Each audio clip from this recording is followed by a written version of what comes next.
ప్రభు నామనకు ఘనత కలుగును గాక. ఎస్తేరు గ్రంథం 2వ అధ్యాయం 16వ వాక్యం మనం చదువుకుంటున్నాం. ఎస్తేరును చూచిన వారందరికీ ఆమె యందు దయ పుట్టెను. ఈ ప్రకారము ఎస్తేరు రాజైన అహర్వేషోషును ఏలుబడి యందు 7వ సంవత్సరమున టెబేతు అను 10వ నెలలో రాజు నగరులోనికి అతని ఎత్తుకుపోగా స్త్రీలందరికంటే రాజు ఎస్తేరును ప్రేమించెను. ప్రియమైనటువంటి దేవుని బిడ్డలారా, ఇక్కడ ఎస్తేరును గురించి మనం గమనిస్తున్నాం. ఆమె తల్లిదండ్రులు లేనిదై మొర్దెకై దగ్గర పెంచబడుతున్నట్టు గమనిస్తున్నాం. ఎస్తేరు యొక్క తల్లిదండ్రులు చనిపోయిన తర్వాత మొర్దెకై ఆమెను తన కుమార్తెగా స్వీకరించి పెంచుకుంటున్నాడు. మరి వీరు యూదా వంశములకు చెందినవారు, వారు చెరపట్టబడిన యూదుల్లో ఉంటున్నట్టుగా మనం గమనిస్తున్నాం. అయితే రాణి అయినటువంటి వష్టికి బదులు రాజు అహశ్వరోషు ఒక రాణి కోసం వెతుకుతుండగా కన్యకలు రాజభవనంలోనికి తేబడ్డారు. అందులో సుందరి అయినటువంటి ఎస్తేరు కూడా తేబడింది. ఆమెని చూసిన వారికి అందరికీ ఆమె మీద దయ పుట్టెను అని మనం గమనిస్తున్నాం.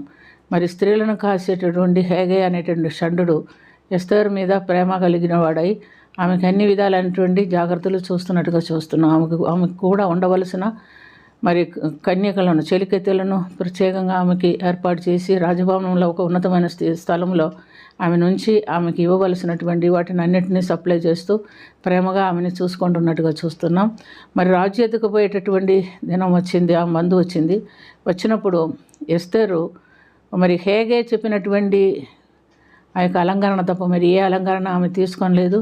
ఆమె హేగే ఇష్ట ప్రకారంగా సిద్ధపడి ఆయన ఎదికి వెళ్ళినప్పుడు రాజుకు ఆమెను చూసినప్పుడు ఆమె మీద ఇష్టం పుట్టిను అని మనం చూస్తున్నాం. కనుక రాజు తన కిరీటం ఎత్తి రాణికి ఇవ్వవలసిన కిరీటం ఆమె మీద పెట్టినట్టుగా చూస్తున్నాం. ఆ విధంగా ఆమె మరి రాణిగా అలంకరించబడి ఏర్పాటు చేయబడుతున్నట్టుగా గమనిస్తున్నాం. ఈ లోకంలో మనం కూడా ఉన్నాము.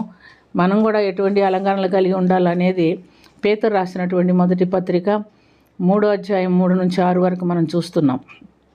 జడలు అల్లుకొనుటయు, బంగారు నగలు పెట్టుకొనుటయు, వస్త్రములు ధరించుకొనుటయు అని వెలుపటి అలంకారమును మీకు అలంకారముగా ఉండక సాధువైనటియు మృదువైనటియు గుణమును అక్షయ అలంకారముగా మీ హృదయములు అంతరంగ స్వభావం మీకు అలంకారంగా ఉండవలేను.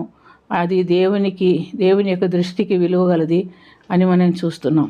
కాబట్టి అటువలే పరిశుద్ధులైనటువంటి స్త్రీలందరూ కూడా దేవుని ఆశ్రయించి తమ పురుషులకు లోబడి తమను తాము అలంకరించుకొని ఉంటున్నట్టుగా చూస్తున్నాం.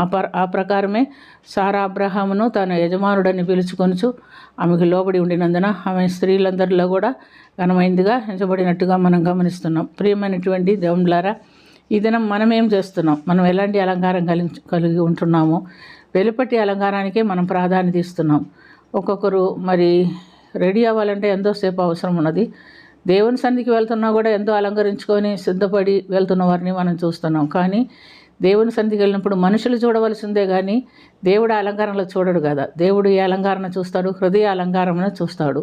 మనం మృదువైనటువంటి, సాధువైనటువంటి, మంచి మనస్సు కలిగి దేవుని సన్నిధిలో ఉంటున్నామా లేదా అనేది దేవుడు చూస్తాడు. కానీ ఈ బాహ్య అలంకరణ, వెలగల వస్త్రాలు, జడలు అల్లుకొనుట, బంగారు నగలు పెట్టుకొనుట, మీరు తగుమటిగా అలంకరణ చేసుకోండి అని ఉంది. కానీ అతిగా మనం చేసి మరి అందరినీ ఆకర్షించుకునేటట్టుగా మన అలంకరణలో ఉండకూడదని దేవుడు హెచ్చరికిస్తున్నాడు. మరి రాణి అయినటువంటి ఎస్తేరు తగుమట్టుకు అలంకరణలు చేసుకొని ఆమెకి దేవుడు ఇచ్చినటువంటి ఆ యొక్క బాహ్య సౌందర్యం కాక అంతరంగ సౌందర్యాన్ని బట్టి దేవుడు ఆమెను హెచ్చించినట్టుగా మనం చూస్తున్నాం. మనం కూడా ఈ లోకంలో అలా జీవిస్తే దేవుడు మనల్ని కూడా హెచ్చిస్తాడు. దేవుని సన్నిధిలో హెచ్చించబడిన వారమై అనేకులు ఎదుట మనం నమ్మదగిన వారిగా కనబడాలని దేవుడు కోరుకుంటున్నాడు. అట్టి అక్షయ అలంకారము మనం ధరించుకున్న వారై దేవుని సన్నిధిలో కనబట్టుకు ప్రార్థన చేసుకుందాం. ప్రేమ కలిగిన తండ్రి, కృప కలిగిన ప్రభు యేసురక్షగా, ఎస్తేరుకు తల్లిదండ్రులు లేకపోయినప్పటికీ నువ్వు తల్లిగా తండ్రిగా ఉండి మొర్దెకై ద్వారా పెంచబడి ఎంతో ఆశీర్వాదకరమైన ఒక జీవితము, సాధువైనట్టు మృదువైనటువంటి అలంకరణతో నాయన నెమ్మదిగా మరి ఆమె పెరిగినట్టుగా మేము చూస్తున్నాం. అందుకని ఆమెని దేవా నువ్వు హెచ్చించావు. ఆ యొక్క అహశ్వరోషు రాజుకి రాణిగా ఆమెను ఎంచావు. ఒక గొప్ప ఆధిక్యతను ధన్యతను ఆమెకు ఇచ్చావు ప్రభా. నీకు వందనాలు చెల్లిస్తున్నాం. మేము ఈ లోకంలో వెలుపటి అలంకరణ కాకుండా నిన్ను కలిగి, క్రీస్తును కలిగినటువంటి ధన్యత కలిగి అనేకులు ఎదుట సాక్షులుగాను మాదిరిగాను జీవించుటకు మాకును సహాయం చేయమని, దీవించమని యేసుక్రీస్తు పుణ్య నామమున అతి మిక్కిలి వినయంతో అడిగి వేడుకొనుచున్నాము తండ్రి. ఆమేన్.